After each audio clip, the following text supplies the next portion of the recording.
হ্যাঁ, কথা কও। আসসালামু আলাইকুম। বৃহত্তর ঢাকা প্রবাসী ঐক্যফ্রন্টের সকল ব্যক্তিবৃন্দের প্রতি রইল আমার আন্তরিক সালাম। আসসালামু আলাইকুম ওয়া রাহমাতুল্লাহি ওয়া বারাকাতুহু। যাক, আমরা বিগত একটা ভিডিও পাঠাইছিলাম আপনাদের কাছে। আমরা যে টাকাটা নিয়ে আসছিলাম আজকে, ওটার ব্যাপার না, এমনি বলো। তো আজকে আমরা হাসপাতালে আসছি শামসু ভাইয়ের কাছে। দেখেন শামসু ভাইয়ের অবস্থা। আলহামদুলিল্লাহ, ওনাকে আল্লাহ হায়াত দিছে, হায়াত রাখছে বিদায় আজকে আমাদের মাঝে এখনো কথা বলতে পারতেছে। কিছুটা সুস্থ আছেন উনি। বাকি যে কাজগুলো আছে ইনশাল্লাহ বাকি কাজগুলো করে আমরা সুস্থ সবলভাবে বাসায় নিয়ে যাওয়ার জন্য চেষ্টা করছি। ইনশাল্লাহ আপনারা সকলে ওনার জন্য দোয়া করবেন যাতে আল্লাহ পাক ওনাকে ভালোভাবে সুস্থভাবে ঘরে ফিরিয়ে দেয়।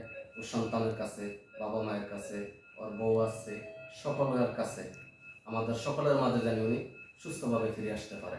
ধন্যবাদ সকলকে।